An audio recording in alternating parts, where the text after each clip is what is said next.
Sagittarius, welcome back po dito sa Gemma's Cake Darwin Vlogs. Kamusta ka? I hope nasa mabuti kang kalagayan, pang-physical, mental, emotional o spiritual man yan. Ang video po natin na ito ay para lamang sa mga may malalawak na kaisipan. Kaya kung di po kayo makaresonate, try niyong panoorin yung inyong other signs, Moon Rising, and Venus. At kung bago lamang po kayo dito sa aking channel, feel free to subscribe and hit the bell button para lagi po kayong updated every time na meron tayong uploads. At sa mga interesado naman po sa ating services, sa ating private readings at sa ating rituals, magmensahe lamang po kayo dyan sa link na nasa comment section. Nakapin po yan, so dun lang po kayo mag-message either sa email ko or sa Facebook page natin.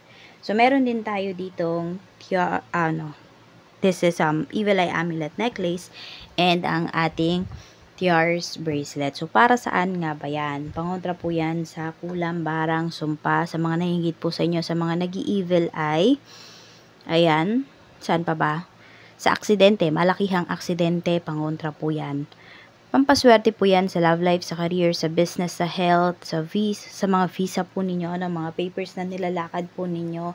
So, kung interesado kayo, message lang po kayo directly. Open din tayo for international shipping. So, dito po sa Pinas, free shipping lang tayo. Pero pag international sa abroad, sagot nyo po yung shipping fee. So, tingnan na natin ano yung mensahe para sa'yo. Maraming salamat po sa patuloy na suporta ninyo dito sa Gemma's Cake Tarot and Vlogs. We have angelic help, sabi rito. Sabi, now is the time to trust the universe, knowing you will be provided for. A career or blessing is lining up for you, so stay positive and trust.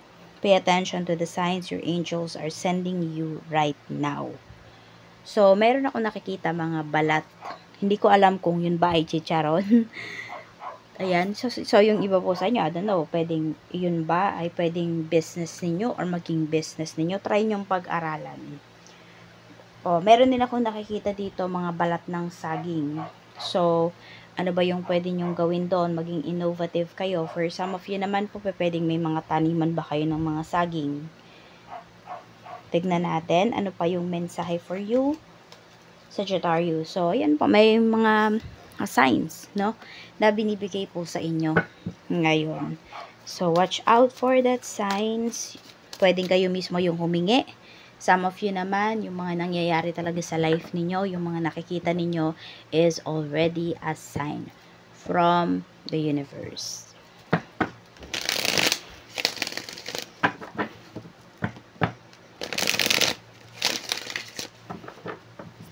Okay, meron pa akong nakikitang sign dito.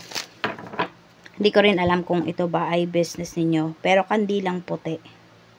Okay? Pwede po na pag kayo ay nagsimba, di ba yung ibang simbahan, meron silang yung mga tulusan ng mga kandila for your wishes. So, pag nakakita ka doon ng sunod-sunod magkakatabi na white na candles, sign po yun sa'yo. Oo, white na candles tabi-tabi. 5. Hindi ikaw yung gumawa nun ha. Ibang tao, pero makikita mo, mananotice mo. Sign po yun sa'yo ni universe na kung ano man itong hiniling mo, ano man itong ginagawa mo, pagpatuloy mo. Check natin, ano ba yung energy. Mayroon tayo ditong 7 of Wands. So, yun, sinasabi nga po talaga dito na huwag ka basta-basta sumuko. May mga, ano talaga rito, may mga humahad lang sa'yo. May mga taong pinipigilan ka pagdating sa growth mo. We have Queen of Cups. Some of you naman, very eager kayo pagdating dito kasi pwede po na meron kayong gustong patunayan sa isang tao. Pwedeng ito ay asawa ninyo. Some of you naman, pwedeng nanay nyo po ito. Or pwede rin nga, nanay ng asawa mo biyanan mo. For some of you, ayan, meron kang gustong patunayan. Siguro kasi yung iba po sa inyo, Sagittarius, kayo ay minamaliit, ganyan. Ina-underestimate kayo. Tingnan natin. Pagdating sa kaperahan, kasi laging may nakakontra sa'yo rito. Sa kaperahan, we have Temperance. We have 10 of Cups. So, marami naman po nakakapag-provide naman talaga kayo pagdating sa inyong family. Ayan. No, maganda naman yung pinapakita rito pagdating sa kaperahan po ninyo. Kaya lang siguro may mga tao talaga no na ayun, hindi ba satisfied, you know. Pwede rin yan nga ay asawa mo. Kasi 'di ba meron tayo ditong energy ng isang tao. So pwedeng sa kanya ka mayroong gustong patunayan. Meron din ako nakikita rito, maaari po na may recovery pagdating sa health. So, makakapagtrabaho na po talaga yung iba sa inyo. And for some of you, mas gaganda po yung inyong kaperahan. Oo. Kasi, dalawa na kayo dito na magwo-work. Mayroon dito nagbabantay. Pwedeng biyanan mo or mother mo ang nagbabantay sa mga anak po ninyo. Kapag kayo ay nagtatrabaho na parehas dito. So, paganda po ng paganda naman yung pinapakita rito na pamumuhay po ninyo. So, manage your finances well lang talaga. Sa career mo naman, we have Knight of Wands. Meron tayo ditong The Hanged Man. Medyo na paano ba itawag? Tinatamad yung iba sa inyo. Uninspired kayo ngayon. Meron dito uninspired sa trabaho. We have 6 of Wands. Masyado kayong nape-pressure. Marami kasing nakatingin. So, yung iba po sa inyo, ganyan yung nangyayari. Sa halip na sipagin kayo sa work, may inspire kayo, kabaligtaran yung nangyayari pag maraming nakatingin po sa inyo kasi nape-pressure kayo. Para tuloy ayaw mo nang ibigay yung best mo. Oo. Ganyan yung nakikita ko sa inyo rito. So, check natin. Pero maganda naman po yung inyong trabaho. Yun lang siguro masanay ka na may mga tao talaga nahahanga sa'yo. May mga tao mampe-pressure sa'yo. So, ito rin yun, no? Pero dito naman, pagdating naman sa personal life mo, pag may challenge naman sa'yo, talagang meron kang gustong patunayan. Oo. Tingnan natin. So, ayun lang, tuloy-tuloy ka lang dito sa trabaho mo kasi may success talaga na paparating para sa'yo rito. Kaya huwag kang huminto. Sa business, kamusta po ang business ni Sagittarius? We have 10 of Wands. Tingnan natin kung stress ba talaga yan sa negosyo. Page of Wands, hindi naman. So, gusto mo yung ginagawa mo, you are enjoying your business. We have the High Priestess. Meron tayong the Chariot. So, may success po na paparating. Lahat ng hirap, lahat ng sacrifices ninyo dito pagdating sa inyong business. Sulit po yan. Meron niyang katumbas na pera. Kaya, huwag kayong tatamarin pagdating dito sa inyong negosyo. Tingnan natin. Mensahe po natin.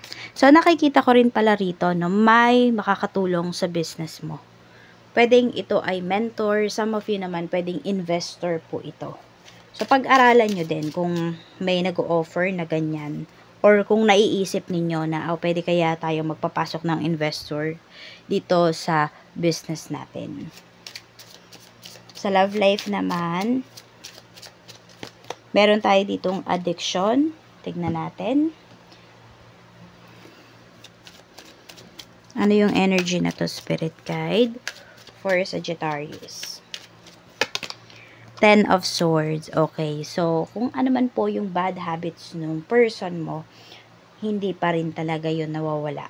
So, kung meron dito, mahilig makipag-relationship outside your relationship, 'di ba? May mga flings, gawain pa rin po 'yun ng person mo. Pero alam mo, sobrang higpit sa 'yun ng tao na 'to, Sagittarius. Pero siya pala yung gumagawa ng hindi maganda.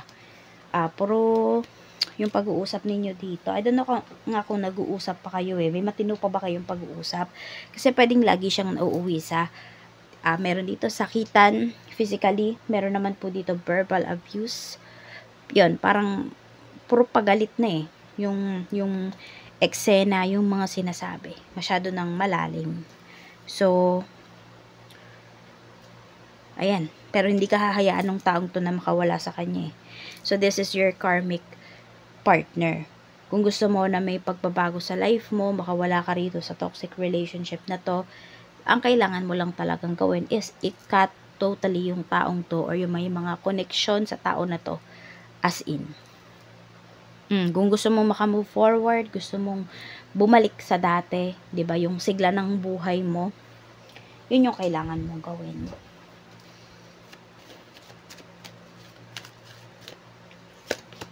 Sa health, ayun, hindi kayo makatulog, o kaya naman nakakatulog kayo, pero pagkagising nyo, sobrang pagod pa rin kayo. May ibig sabihin yan, but I'm not so sure kung ano. Basta ganun, natutulog kayo, pero pagkagising nyo, parang mas pagod pa kayo. Ganyan yung nafe-feel ng iba. Search nyo na lang, no, kung ano ba yung ibig sabihin yan. Alam nyo na, hindi naman tayo health professional. We have the Hierophant. Okay. Medyo may stress kayo dito. Kasi merong tao na parang gusto niya lagi talaga, susundin mo siya sa lahat ng sasabihin niya. Pwede naman na wag mo kontrahin kapag may sinasabi yung tao na yan, pero pwede mo namang hindi gawin kung ano man yung sasabihin niya. O yung sinabi niya sa'yo. Kasi nga, nagbibigay ng stress sa'yo. So, yun, iwasan mo makipagtalo. Yes, minsan kailangan nating makipaglaro. Oo lang tayo ng oo. We have the Fool. So, dapat mong pagtuunan din ng pansin is ano pa ba yung pwede mong umpisahan? Saan ka ba magaling, Sagittarius? Diba? Kilalanin mo yung sarili mo.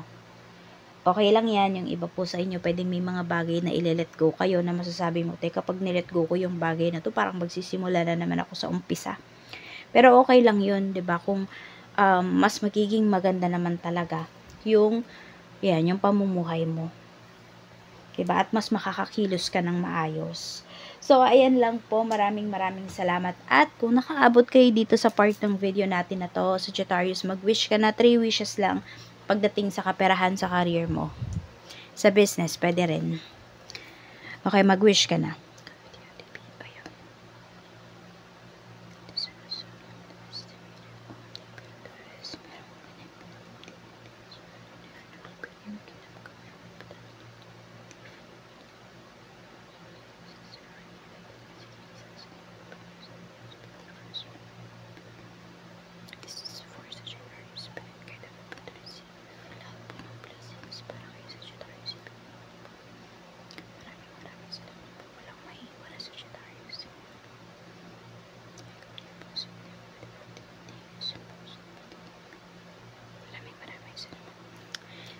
Maraming salamat sa iyo, Sagittarius. Wishes granted na yan.